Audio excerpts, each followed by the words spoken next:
Hi, welcome to the series Learn Excel in 24 Hours.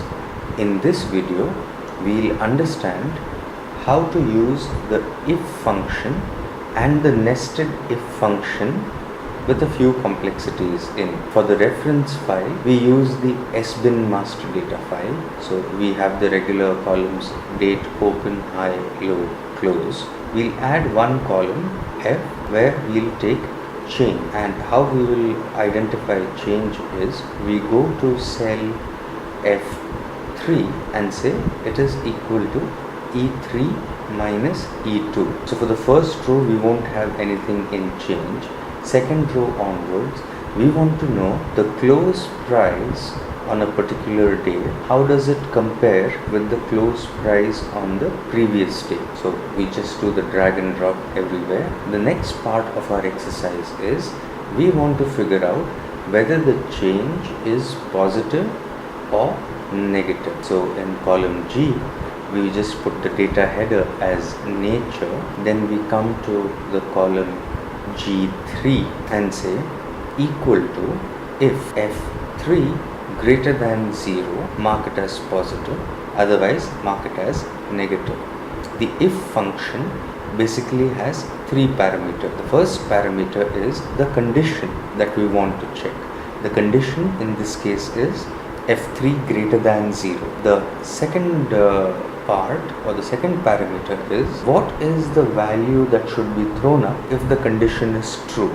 So in this case it is positive, and because we want to show positive as text, we have put positive in double quotes. And the last part is what should be the value if the condition is not true, which means F3 is not greater than 0. So in this case we have defined that as negative in double quotes, and then we can just do the drag and drop. And if we want to check whether the function has delivered what we are really seeking out for, we can use the data filter option and just filter for positive and negative and compare it with the change. We can see wherever change is positive, wherever the nature is positive, you can see that the change is a positive number, and wherever the nature is negative, the change is negative in terms of numerals. So this shows that the function that we have defined is working fine. Let us say we want to add a few layers of complexity, because simply positive, negative probably is not conveying what we want to. So let us say we now bring in two layers. Whenever the change is greater than plus 5, we will define it as very positive or very positive, and if it is positive but less than 5, so greater than 0, less than 5, we say it is positive. And on the other side, on the negative side, if the change is less than minus 5, we want to label the nature as very negative, and if it is between 0 and minus 5, we want to label it as negative. So this is where once again we will have to use something known as the nested if function. So we won't get our final answer with just one if, we will need multiple ifs. So let us understand this. So we start with the first thing. We always start with the most extreme value that we want. In this case, the most extreme value that we want is greater than 5, very positive. So we define the function as equal to if F3 greater than 5, we want to show it as very positive. So in double quotes, very positive. Now if we remember the syntax for the if function, it is the condition, value if true, value if false.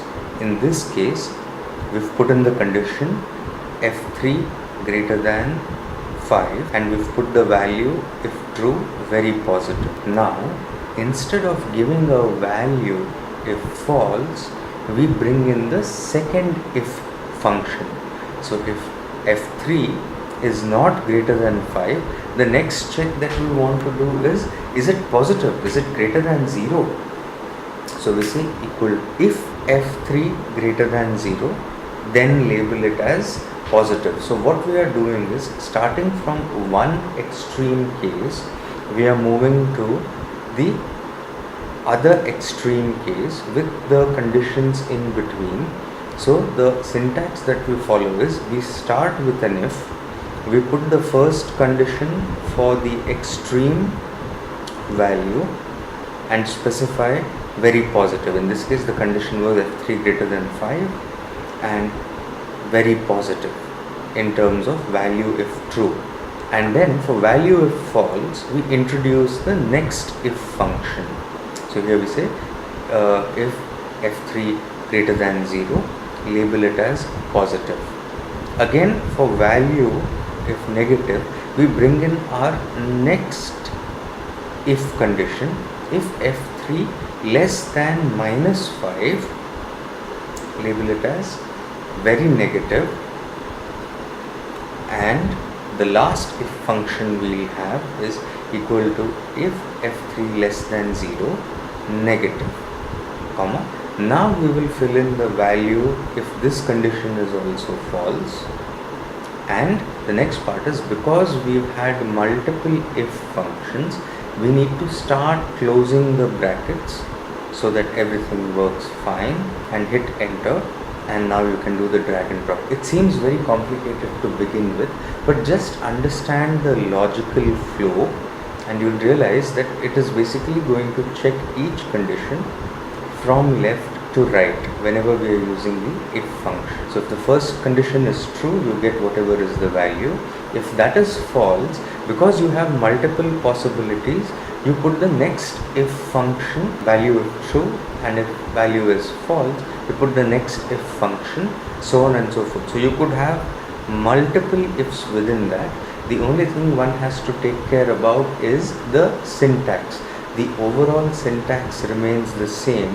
Like for any if function, the input variable is first parameter, the condition, second parameter, value if true, third parameter, value if false, and such functions where we have multiple layers of if, these are known as nested functions. I would encourage you to try some permutations and combinations so that you get familiarized with the same. Thank you.